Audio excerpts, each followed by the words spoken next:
Video like जरूर कर लीजिए और ऐसे वीडियो लगातार फ्री में पाने के लिए चैनल को तुरंत सब्सक्राइब कर लीजिए और बेल आइकन को जरूर टैप कर लीजिए ताकि आगे भी सारे वीडियो आपको मिलते रहे। यूट्यूब में फॉलो करते हैं तो प्लीज ये वाला फ्री टेलीग्राम चैनल जरूर ज्वाइन कर लीजिएगा। सारे नोटिफिकेशन सारे अपडेट यहीं पे आते हैं, ध्यान रखिए। नमस्कार दोस्तों, आप सभी का स्वागत है स्टडी फॉर एग्जाम्स में। दोस्तों, जैसा कि आप लोग जानते हैं कि हम लोग साइंस एंड टेक्नोलॉजी की सीरीज शुरू किए हैं और यह इसका दूसरा वीडियो है। तो आइए हम लोग देखते हैं पहला प्रश्न। क्रिस्पर कैस 9 तकनीकी का मुख्य उपयोग किसमें होता है? जीन एडिटिंग, कंप्यूटर प्रोग्रामिंग, अंतरिक्ष यात्रा या नैनो मटेरियल? तो इसका जो सही आंसर है वो ऑप्शन ए जीन एडिटिंग में जो है क्रिस्पर कैस 9 तकनीकी का उपयोग किया जाता है। क्रिस्पर का जो फॉर्म होता है वह clustered regularly interspaced short palindromic repeats इसका फुल फॉर्म होता है। जीन एडिटिंग की वह तकनीकी जिसका उपयोग किसी जीन के जीनों में परिवर्तन करने या उसके आनुवंशिक गठन में जो है फेरबदल करने में किया जाता है और इसकी खोज जो है 2012 में की गई थी। यह बेहद इंपॉर्टेंट, इसको नोट कर लीजिएगा।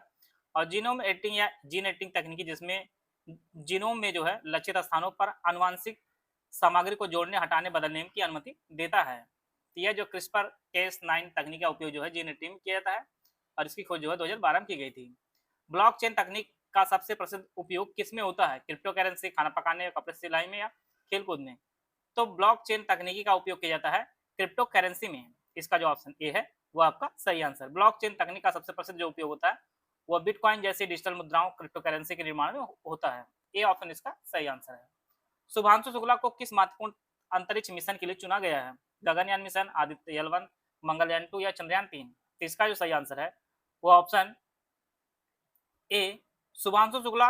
सबसे जरूरी चीज आप लोग जान लीजिए, ये आपके लखनऊ के हैं, यूपी की परीक्षाओं को बेहद इंपॉर्टेंट है। ये लखनऊ के हैं और इन्हें जो है गगनयान मिशन के लिए चुना गया है।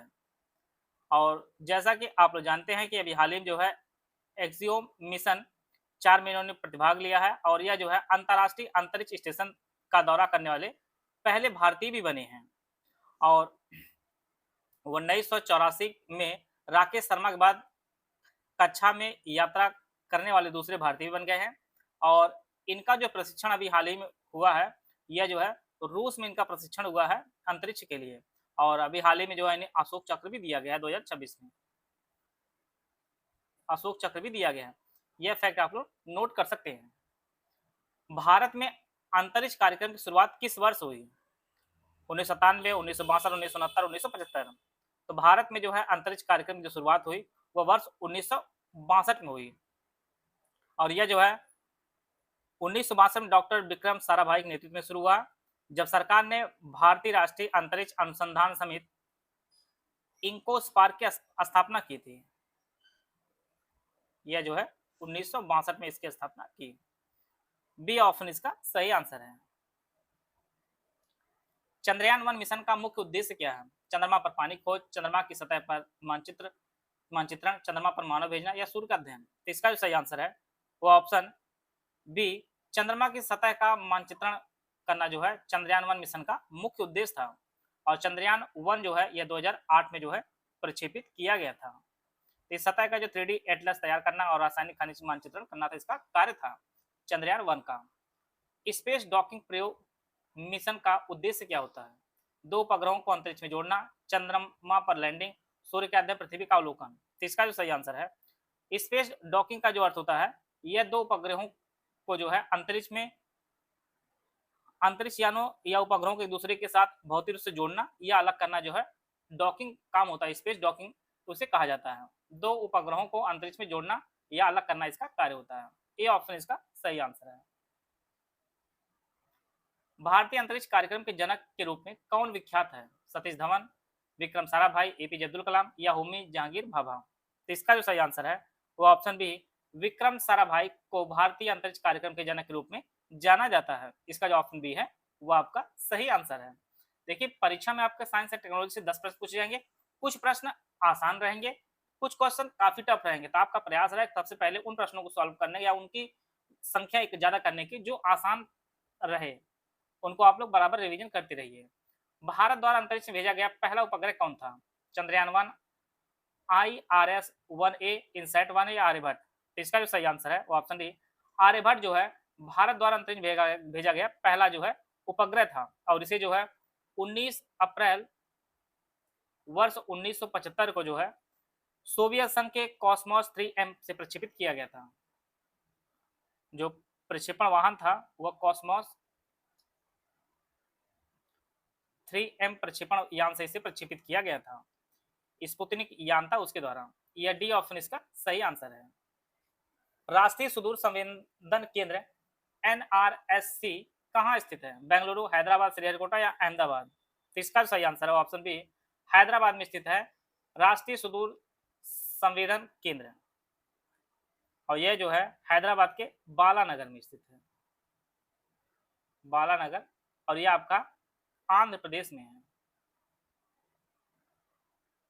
राष्ट्रीय सुदूर संवेदन केंद्र, बी ऑप्शन इसका सही आंसर है। भारत का सबसे शक्तिशाली रॉकेट कौन सा है? PSLV, GSLV M3, SSLV या RLV-TD? तो भारत का अब तक का जो सबसे भारी और शक्तिशाली जो रॉकेट है वह GSLV MK3 जो है, यह जो है भारत का सबसे शक्तिशाली रॉकेट है और इस रॉकेट से चंद्रयान 3 हो या आदित्य L1 हो, ये सभी को प्रक्षेपित किया जा चुका है। आदित्य L1 को भी इसे प्रक्षेपित किया गया था। बी ऑप्शन इसका सही आंसर है। निम्नलिखित में से कौन सी एजेंसी भारत में आपदा प्रबंधन के लिए उपग्रह डेटा के लिए उत्तरदायी है? DICU, NRSC, PRL या SAC? इसका जो सही आंसर है वो ऑप्शन बी, NRSC जो है यह भारत में आपदा प्रबंधन के लिए उपग्रह डेटा के लिए उत्तरदायी है। इसका जो ऑप्शन बी है वो आपका सही आंसर है।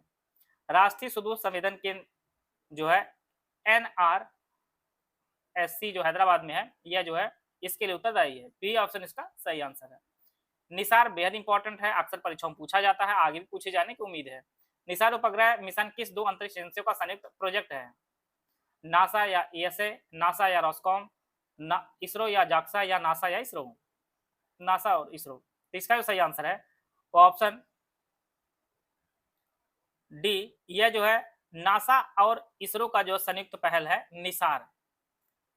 इसका जो फुल फॉर्म है NASA ISRO synthetic aperture radar, इसका फुल फॉर्म है और इसे जो है इसरो द्वारा आंध्र प्रदेश के श्रीहरिकोटा स्थित सतीश धवन अंतरिक्ष केंद्र से जो है सफलतापूर्वक प्रक्षेपित किया गया है और यह डेट है 30 जुलाई 2025 को प्रक्षेपित किया गया था।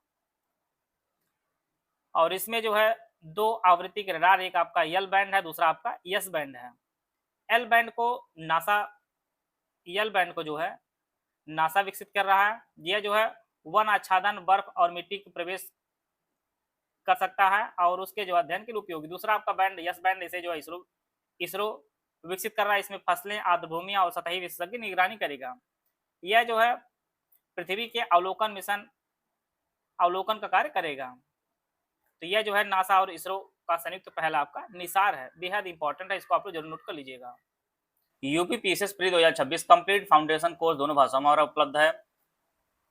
UPPSC pre 2026 full paid group with doubt clearance group, इसकी फीस 9,000 रुपये। इसमें जो है UPSC basic note, summary, 3 stage strategy plan, basic test, daily monthly current affair, compilation, listing test series, pre related recorded classes दी जाएंगे, class notes दिए जाएंगे, complete doubt cleanse दिया जाएगा। सीसैट के जो है जितना प्री 2026 को जरूरी सब कुछ आपको इसमें दिया जाएगा। ये ग्रुप ले लिया तो प्री के लिए कोई अलग ग्रुप ज्वाइन नहीं करना आपको। UPSC 2026 full study material group without doubt cleanse की फीस 6500 रुपये। इसमें 9,000 वाले सारे फीचर दिए जाएंगे लेकिन डाउट क्लेंस नहीं दिया जाएगा। Only study material group no doubt classes no test series की फीस 4,000 रुपये। उसमें 9,000 वाले सारे फीचर दिए जाएंगे, डाउट क्लेंस और टेस्ट सीरीज नहीं दी जाएगी। स्टडी मटेरियल सेम रहेगा और सारा वही दिया जाएगा। UPSC 2026 pre test series with current affairs की फीस 5,000 रुपये है। इसमें 35 टेस्ट मिनिमम कराए जाएंगे, 20 आपके सेक्शन वाइज होंगे, 15 फुल एंड टेस्ट होंगे। Complete monthly current affair, GS subject wise, MCQ, bank, budget, economy survey, UP और इंडिया का मिसलेनियस टॉपिक वाइज पीडी दी जाएगी। UPSC 2026 pre only current affair group, इसकी फीस 2,000 रुपये। इस ग्रुप में complete national international current affair, budget, economy survey of India और UP के दोनों दिया जाएगा। ऊपर वाले किसी भी ग्रुप में एडमिशन लेने पर आपको यूपीएससी 2026 के पेड क्विज चैनल में जोड़ा जाएगा। अगर किसी को यूपीएससी 2026 प्री के लिए सिर्फ पेड क्विज ज्वाइन करना है तो उसके लिए 1200 पेमेंट करके जो है आप इससे जुड़ सकते हैं। इनमें से कोई भी बैच आप ज्वाइन करना चाहते हैं तो इसमें हमारा 3 दिए गए नंबर है 856488056075230752386445 पर कॉल या व्हाट्सएप कर जो है जानकारी प्राप्त कर सकते हैं और इस बैच से जुड़कर अपनी तैयारी को बेहतर कर सकते हैं। राफेल लड़ाकू विमान भारत ने किस देश से खरीदे हैं? फ्रांस, रूस, अमेरिका या ब्रिटेन? तो काफी चर्चा में रहता है आपका राफेल, तो ये आपको फ्रांस से भारत ने खरीदा। इसका जो ऑप्शन ए है वो आपका सही आंसर है। और उसमें भी फ्रांस की कंपनी है दसॉल्ट एविएशन, इसने डेवलप किया है। इसका जो ऑप्शन ए है वो आपका सही आंसर है। त्रिशूल मिसाइल किस प्रकार की मिसाइल है? हवा से हवा, सतह सतह, एंटी टैंक या क्रूज? तो त्रिशूल जो मिसाइल यह सतह से हवा में प्रतिक्रिया करने वाली मिसाइल है और यह जो है एक क्विक रिएक्शन मिसाइल है। सतह से हवा की यह मिसाइल आपके त्रिशूल मिसाइल, ए ऑप्शन इसका सही आंसर है। ब्रह्मोस मिसाइल भारत और किस देश की संयुक्त परियोजना है? रूस, फ्रांस, इजराइल, अमेरिका? तो इसका जो सही आंसर है वो ऑप्शन ए भारत और रूस की संयुक्त परियोजना है आपकी ब्रह्मोस मिसाइल। यह जो है भारत की ब्रह्मपुत्र नदी और रूस की मोस्कवा नदी के नाम पर रखा गया है। नाम इसका ब्रह्मपुत्र और मोस्कवा नदी है आपकी रूस की, इसके नाम पर रखा गया। यह जो है फायर एंड फॉरगेट, दागो और भूल के सिद्धांत पर, भूल जाओ के सिद्धांत पर काम करती है। इसमें जो मार्गदर्शन की आवश्यकता नहीं होती है, एक बार आप जो है इसे लॉन्च कर देंगे। ए ऑप्शन इसका सही है। एकीकृत निर्देशित मिसाइल विकास कार्यक्रम का नेतृत्व किसने किया था? APJ Abdul Kalam, V S Arunachalam, doctor R Chidambaram या सतीश धवन? इसका जो सही आंसर है इस A option doctor APJ Abdul Kalam को जो है एकीकृत निर्देशित मिसाइल विकास कार्यक्रम का जनक भी कहा जाता है और इसका जो अंग्रेजी में आईजीएमडीपी इसे कहते हैं। और वर्ष 1983 में यह शुरू हुआ था कलाम जी के नेतृत्व में और यही कारण जो है इन्हें भारत का मिसाइल मैन भी कहा जाता है। ए ऑप्शन इसका सही आंसर है। नैनो टेक्नोलॉजी का जनक किसे कहा जाता है? न्यूटन, रिचर्ड फाइनमैन, नोरियोता निगुची या बोहर? तो इसका जो सही आंसर है ऑप्शन बी रिचर्ड फाइनमैन को जो है नैनो टेक्नोलॉजी का जनक कहा जाता है। उन्होंने वर्ष 1959 में अपने प्रसिद्ध व्याख्या there is plenty of the room at the bottom में परमाणु और अणुओं को व्यक्तिगत रूप से नियंत्रित करने की अवधारणा भी प्रस्तुत की थी। रिचर्ड फाइनमैन जिन्हें नैनो टेक्नोलॉजी का जनक भी कहा जाता है। बी ऑप्शन इसका सही आंसर है। भारत में नैनो टेक्नोलॉजी मिशन किस वर्ष प्रारंभ हुआ? 2005, 7, 2009 या 2010? तो भारत में जो है नैनो टेक्नोलॉजी शुरू हुआ था वर्ष 2010 में। सॉरी इसका जो है भारत में नैनो टेक्नोलॉजी जो मिशन शुरू हुआ था वो 2007 में शुरू हुआ था। इसका जो ऑप्शन बी है ये आपका सही आंसर है। नैनो विज्ञान और प्रौद्योगिकी मिशन की शुरुआत 2007 में हुई थी। बी ऑप्शन इसका सही आंसर है। विश्व बौद्धिक संपदा संगठन विपो का मुख्यालय कहाँ स्थित है? न्यूयॉर्क, जेनेवा, पेरिस या दिल्ली? तो इसका सही आंसर है ऑप्शन बी जेनेवा में स्थित है विश्व बौद्धिक संपदा संगठन विपो का और जेनेवा आपके स्विट्जरलैंड में स्थित है।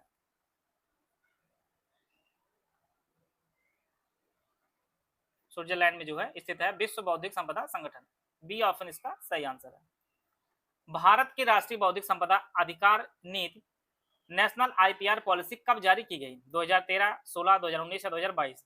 यह जो शुरू की गई थी, ये जारी की गई थी, ये आपका 2016 में शुरू की गई थी।